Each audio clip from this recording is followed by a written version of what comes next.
The crack of a gunshot echoed across the dusty main street of Silver Creek, Montana Territory, 1879. But it wasn't this sound that made Harriet Gardner flinch. It was the sharp sting of her husband's hand across her face that followed moments later. "Shut your whining, woman," Edgar Gardner spat, his breath heavy with whiskey as he loomed over her. "Another word about your aching head and I'll give you something real to cry about." Harriet steadied herself against the wooden post of the general store, her fingers trembling as she touched the red mark blossoming on her cheek. 3 years of marriage had taught her when to speak and when to remain silent. This moment demanded the latter. "Mr. Gardner," called Mr. Denton from the store entrance, his elderly face pinched with concern. "Perhaps you'd like to come inside and settle your account." Edgar sneered, glancing at the small crowd of onlookers who had paused their Saturday errands to witness his display. "Mind your business, old man. A man has the right to discipline his wife without the whole town gawking." Harriet kept her gaze fixed on the dirt beneath her worn boots. The pain in her head, the one Edgar dismissed daily as feminine weakness, pounded mercilessly. For months she'd suffered these spells, each worse than the last, bringing blinding agony and sometimes causing her to drop whatever she held. Edgar had no patience for it, claiming it was nothing more than a ploy for attention. "Come on," Edgar growled, grabbing her wrist. "We've got supplies to gather before heading back to the ranch." As he dragged her toward the general store, a horse's hooves thundered to a stop nearby. Harriet didn't look up, didn't dare, but she heard the creak of saddle leather as someone dismounted. "That ain't how a man treats a lady," came a deep voice, smooth as creek water over stone. Edgar's grip tightened. "This doesn't concern you, stranger. When a man lays hands on a woman in the middle of the street, it becomes everybody's concern." Harriet finally raised her eyes to see a tall figure silhouetted against the afternoon sun. He wore a weathered Stetson, dusty from the trail, and stood with the easy confidence of a man accustomed to handling trouble. His duster bore the marks of hard travel, but his eyes were clear and focused beneath the shadow of his hat. "Name's Quinn Evans," the stranger said, stepping closer, "and I reckon you owe your wife an apology." Edgar's laugh was ugly. "My wife? This one's just feeling sorry for herself again. Always complaining about headaches that ain't real, wants to shirk her duties." Harriet felt the familiar surge of shame and anger. "Edgar, please," she whispered. "See," Edgar said to Quinn, "always making a scene." Quinn Evans assessed the situation with the patience of a man who'd seen plenty of trouble and knew how to navigate it. His gaze moved from Edgar to Harriet, lingering on the red mark on her cheek. "Madam," he addressed her directly, ignoring Edgar completely now. "You all right?" Before Harriet could answer, Edgar stepped between them. "She's fine. And you're overstepping, Cowboy." Quinn's stance shifted subtly. "I asked the lady." The tension in the air thickened. Harriet saw Edgar's hand twitch toward the pistol at his hip, a move that could only end badly. "I'm fine," she said quickly, though the sharp pain behind her eyes made her words less convincing than she'd hoped. Quinn didn't look convinced. "If you say so, madam." "She said she's fine," Edgar snarled. "Now mind your own affairs before I decide to make you regret riding into Silver Creek today." Quinn didn't move, his eyes still fixed on Harriet. "Madam, if you ever find yourself not fine, folks around here know where to find me. I'm helping at the Peterson place through the fall." Edgar lunged forward, but Quinn sidestepped him easily, making the aggressive move look foolish. "You threatening me, Cowboy?" Edgar demanded. "Not threatening," Quinn said calmly. "Just making an observation. A real man protects those weaker than himself. He doesn't mock their pain." The words hung in the air between them. Edgar's face flushed red with anger and embarrassment. "You'll mock her no more," Quinn added quietly, his voice carrying to those watching. "Not if you want to keep standing upright in this town." Edgar's hand flew to his gun, but before he could draw, Sheriff Miller appeared from the saloon across the street. "That's enough, Gardner," the sheriff called. "Take your hand off that pistol before I have cause to lock you up." Edgar glared at Quinn, hatred burning in his eyes. "This isn't over." "It is for today," Sheriff Miller said, approaching the group. "Quinn Evans didn't expect to see you back so soon." Quinn nodded respectfully. "Sheriff, just returned from delivering those horses to Fort Benton." "Well, I'm glad you're back, but I don't need any trouble in my town." The sheriff looked pointedly between the two men. "No trouble from me, Sheriff," Quinn assured him. "Just passing through on my way to the Peterson place." The sheriff turned to Edgar. "Gardner, I suggest you finish your business in town and head home, and do it peacefully." Edgar's jaw clenched, but he nodded curtly. Without another word, he grabbed Harriet's arm and pulled her toward the general store. As they entered the dim interior, Harriet felt the weight of a dozen stares. The confrontation had drawn attention she never wanted. Edgar would be furious for days, and she would bear the brunt of it once they were away from public eyes. "Don't think I don't know what you were doing," Edgar hissed as he gathered supplies. "Batting your eyes at that drifter, making me look the fool." "I didn't," Harriet began, but a fresh wave of pain crashed through her head, causing her to grab the counter for support. "There you go again," Edgar sneered, loud enough for others in the store to hear. "Always the delicate flower when there's work to be done." Mr. Denton approached cautiously. "Perhaps the missus would like to sit down while you finish your shopping, Mr. Gardner. We have a chair in the back." Edgar waved dismissively. "She's fine standing. Aren't you, Harriet?" Harriet nodded, fighting the nausea that accompanied the pain. Through the window, she could see Quinn Evans still standing outside, speaking with the sheriff. Something about his presence made her stand a little straighter, despite the pain. The ride back to their small ranch, 5 miles outside of town, was silent and tense. Edgar drove the wagon with harsh, jerking motions that sent jolts of pain through Harriet's head with each bump in the road. She closed her eyes, trying to will away both the physical pain and the knowledge that worse awaited her at home. Their property came into view as the sun began its descent, a modest cabin with a small barn and corral, 20 acres that Edgar worked with more frustration than skill. He had inherited the land from his uncle 3 years ago, shortly before he married Harriet. The daughter of the town's former schoolteacher, Harriet had few options after her parents died. At 24, she had been facing spinsterhood until Edgar proposed. Now, at 27, she sometimes wished she had chosen that lonely path instead. As Edgar unhitched the horses, Harriet carried their supplies inside and began preparing dinner. Her hands moved mechanically through the familiar tasks while her mind drifted. The stranger Quinn Evans had stood up for her. No one had done that since her father passed away. Edgar slammed the door as he entered, making her jump. "Still thinking about your cowboy hero?" he asked, his voice dangerously quiet. "No, Edgar, just making your dinner." "Don't lie to me," he said, crossing the small room to where she stood at the stove. "I saw how you looked at him." "I didn't look at anyone," Harriet insisted, stirring the stew with more force than necessary.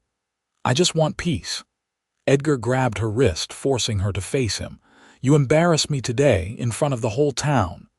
"You embarrassed yourself," Harriet replied before she could stop herself.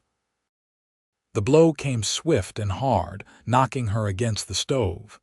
The pot of stew tipped, scalding liquid splashing across her skirt and the floor. "Look what you've done now," Edgar raged. "Clumsy and useless." Harriet's vision swam as she tried to right herself. The familiar pain in her head exploded into something far worse. A searing agony that drove her to her knees. Through the haze, she heard Edgar cursing, felt his boot connect with her ribs. Then, mercifully, darkness claimed her. When Harriet awoke, the cabin was dark and silent. She lay on the floor where she had fallen, dried stew crusted on her skirt and the floorboards. Edgar was gone, likely to the bunkhouse where he sometimes slept when particularly angry with her. She pushed herself up, gasping at the pain in her side. Something was wrong, more wrong than the usual aftermath of Edgar's anger.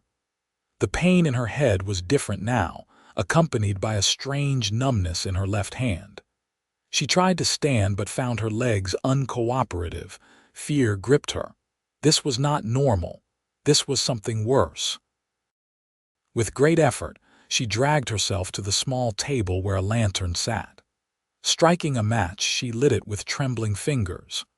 The warm glow illuminated her predicament alone, injured and something terribly wrong with her body.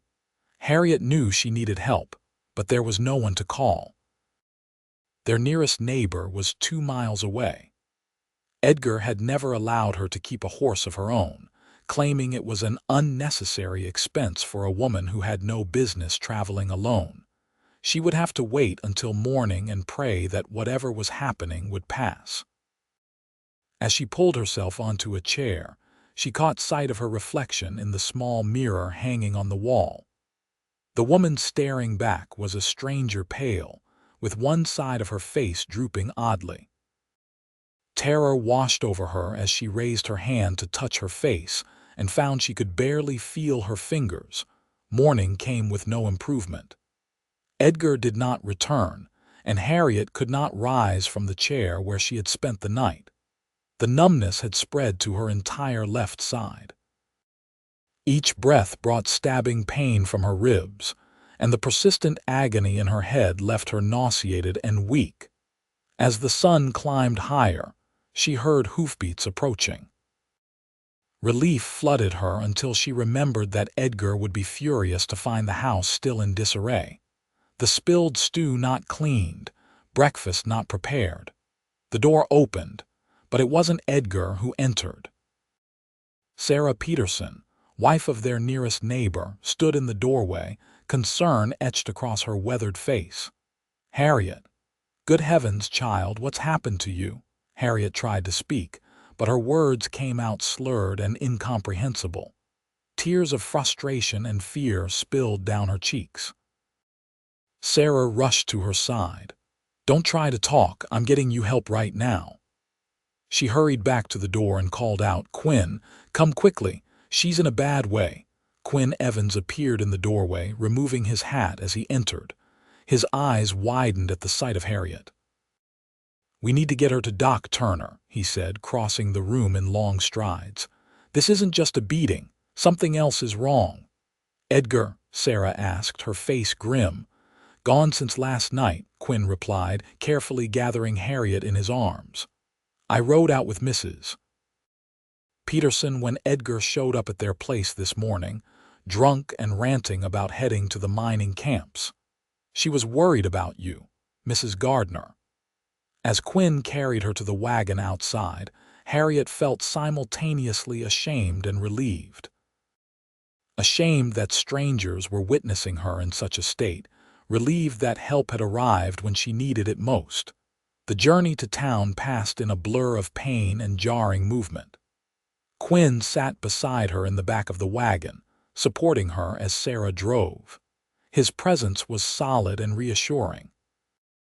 "Hang on, Mrs. Gardner," he murmured when she moaned in pain. "Doc Turner's the best in the territory. He'll know what to do." Dr. Turner's diagnosis was swift and grave. "She's had a brain episode," he explained to Quinn and Sarah as Harriet lay on his examination table. "Some call it apoplexy. The beating likely contributed, but she's been showing symptoms for some time from what you've told me." "Will she recover?" Sarah asked. "Hard to say. Some do, some don't. The next few days will tell. She needs rest, care, and time." "She can't go back to that house," Quinn said firmly. "Not with him there." "No," Sarah agreed. "She'll come home with us. We have the room, and between me and the girls we can care for her." Harriet tried to protest she couldn't impose, couldn't bring Edgar's wrath down on the kind Peterson family, but her words remained trapped, mangled by whatever had happened in her brain. Quinn seemed to understand her unspoken concern. "Don't worry about Edgar," he told her, his voice gentle but firm. "He won't be bothering you anymore." Over the next 3 weeks, Harriet slowly began to recover at the Peterson ranch. The numbness in her left side gradually receded, though she retained a slight weakness that Dr. Turner warned might never fully disappear. Her speech improved day by day, each small victory celebrated by the Peterson family, who had embraced her as one of their own. Quinn Evans was a constant presence. As the Petersons' hired hand, he worked from dawn till dusk, but he always found time to visit Harriet on the small porch where she spent her days recuperating. Sometimes he brought wildflowers. Other times he simply sat with her in comfortable silence. Edgar had not returned from the mining camps, though rumors drifted back to Silver Creek of his drunken boasts and gambling losses. Sheriff Miller had visited the Peterson ranch once to inform Harriet that her husband had been seen heading toward the Montana-Idaho border, apparently fleeing gambling debts. "You're within your rights to file for divorce on grounds of abandonment," the sheriff had advised her gently. Especially given the circumstances. The idea seemed both terrifying and liberating. Divorce was scandalous, but the prospect of freedom from Edgar's cruelty was too precious to dismiss. One evening in late September, as the first hint of autumn colored the cottonwood trees along the creek, Quinn found Harriet on the porch, wrapped in a shawl against the cooling air. "Evening, Mrs. Gardner," he said, settling into the chair beside her. "Mind some company?" "Never," she replied, her voice stronger now though still carrying a slight slur when she was tired. "And please call me Harriet. After everything, formality seems silly." Quinn smiled, the expression warming his weathered face. "Harriet, then. How are you feeling today?" "Better. I walked all the way to the barn and back without resting." "That's wonderful progress." They sat in comfortable silence, watching as the sunset painted the Montana sky in vibrant oranges and pinks. "I've been thinking," Quinn finally said, his voice thoughtful, "about what comes next for you." Harriet sighed. "I've been thinking about that too. I can't stay with the Petersons forever imposing on their kindness. They don't see it as an imposition. They care for you." He paused. "As do I." The simple declaration hung in the air between them. Harriet felt her heart quicken. "Quinn, let me speak, please," he said gently. "I'm not a man of many words, and these have been hard to find." He took a deep breath. "I've known good people and bad in my 30 years. I've seen how life can turn cruel in an instant. What happened to you, it wasn't right. No one should suffer that way, especially not someone with your strength and kindness." "You think me kind and strong?" Harriet asked, genuinely surprised. "I stayed with him for 3 years. I endured it. That's not strength." "Survival is its own kind of strength," Quinn countered. "And yes, you're kind. I've watched you with the Peterson children, how patient you are teaching little Mary her letters despite your own difficulties. I've seen how you insist on helping Sarah with chores even when your body protests." Harriet felt tears gathering. No one had seen her in so long. "What I'm trying to say," Quinn continued, "is that I admire you, Harriet, and if you'd allow it, I'd like to court you properly once your situation with Edgar is resolved." "Court me?" The words seemed impossible. "Quinn, I'm damaged. My body isn't right, and legally, I'm still married to a man who might return at any moment to reclaim what he considers his property." Quinn reached across the space between them, hesitating before gently taking her hand. "You're not damaged. You're healing." As for Edgar, his jaw tightened momentarily. "Sheriff Miller has contacts in Idaho territory. If Edgar shows his face anywhere near Silver Creek again, he'll find himself facing charges for what he did to you. Is that possible? The law may be slow to reach every corner of the territory, but decent men still outnumber the Edgar Gardners of this world. Quinn squeezed her hand gently. All I'm asking is that you consider it, when you're ready, if you're ready. Harriet looked at their joined hands, her smaller one, still bearing the faint tremor of her illness, nestled in his calloused palm. The simple touch held more tenderness than she had experienced in years. I would need time, she said carefully. Quinn nodded. Time is something I'm happy to give. The first snow of winter dusted Silver Creek in early November. Harriet stood outside the courthouse, clutching a folded document that officially declared her marriage to Edgar Gardner dissolved on grounds of abandonment and cruelty. Sheriff Miller had testified on her behalf, as had Dr. Turner and several townspeople who had witnessed Edgar's public mistreatment. Edgar himself had not appeared to contest the proceedings. According to the sheriff's sources, he had fled to Canada after an incident involving marked cards at a mining camp saloon. Quinn waited for her at the bottom of the courthouse steps, holding the reins of a gentle mare he had purchased for her from his savings. In the months since her recovery began, he had taught her to ride again patiently, gently, without a hint of mockery when her weakened left side made mounting difficult. It's done, he asked as she approached. Harriet nodded, holding up the document. I'm free. Quinn's smile was warm as he helped her mount the mare. How does it feel? Strange, she admitted. Wonderful and terrifying at once. They rode slowly through town toward the Peterson ranch where Harriet still lived, though she had begun looking for a place of her own. The townspeople nodded respectfully as they passed. There had been whispers. Of course there always were, but the community had largely rallied around her after the truth of her marriage became known. I've been thinking, Quinn said as they left the main street behind. About your search for a place to live. Yes. Harriet guided her mare alongside his stallion, her riding skills improving each day.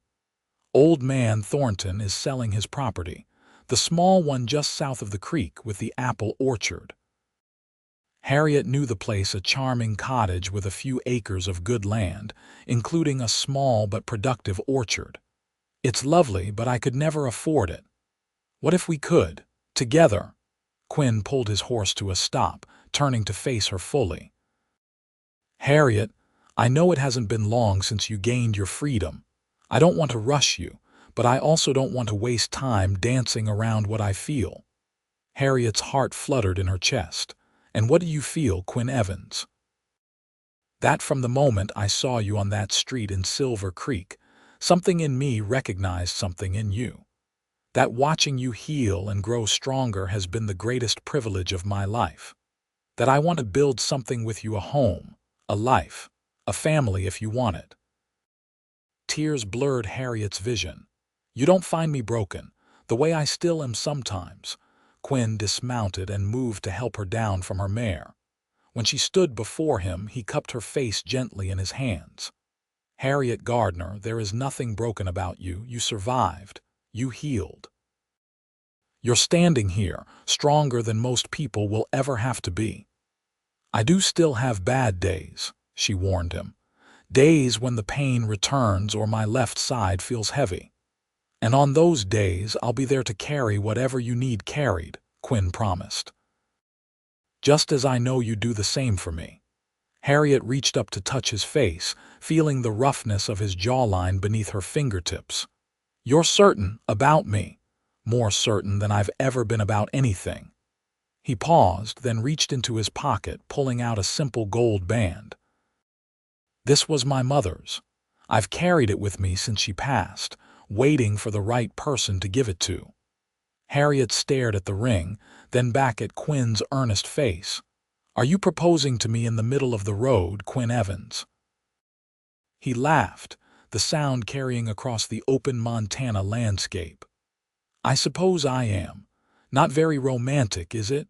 On the contrary, Harriet said softly. It's perfect. Their wedding the following spring was a small affair held in the orchard of what was now their home. The apple trees bloomed around them as they spoke their vows before the town's minister, the Peterson family, and the handful of friends who had supported Harriet through her darkest days. As Quinn slipped his mother's ring onto her finger, this time officially, Harriet marveled at the journey that had brought her here. A year ago, she had been trapped in a nightmare, her pain mocked, her worth diminished daily. Now she stood beneath flowering trees beside a man who saw her strength, who cherished her healing body with all its imperfections. I now pronounce you husband and wife, the minister declared. You may kiss your bride. Quinn's kiss was gentle yet filled with promise. As they turned to face their small gathering of well-wishers, Harriet caught sight of Sheriff Miller at the back, nodding his approval. Later, as the celebration continued around them, Quinn pulled Harriet aside to the small bench beneath their largest apple tree. Happy? He asked, his arm around her shoulders.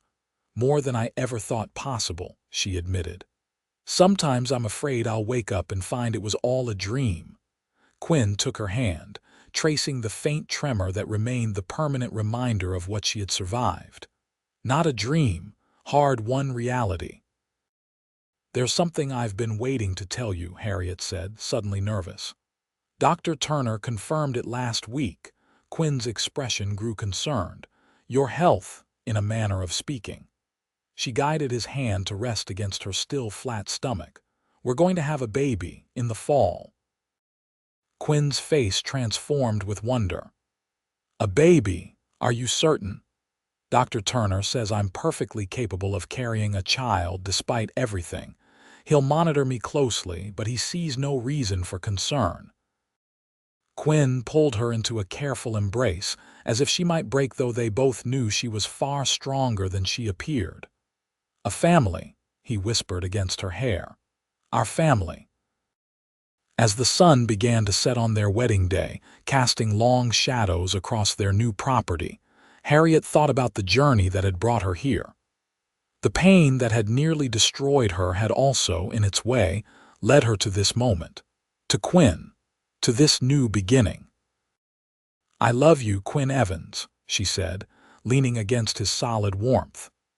And I love you, Harriet Evans, he replied, the name still new and wonderful on his lips. Every strong, healing, perfect part of you.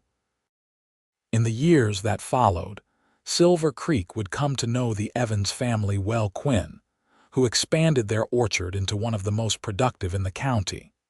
Harriet, who eventually opened a small school for children with difficulties similar to her own lingering speech issues. And their children, who grew up knowing that true strength wasn't found in domination or mockery, but in the gentle patience with which their parents faced each day together. And if travelers passing through ever told tales of a man named Edgar Gardner, they found no one in Silver Creek who cared to hear them. For in this corner of the Montana Territory, a different story had taken root, one of healing, of justice, and of a love that had begun with 7 simple words spoken in defense of a woman's pain. You'll mock her no more.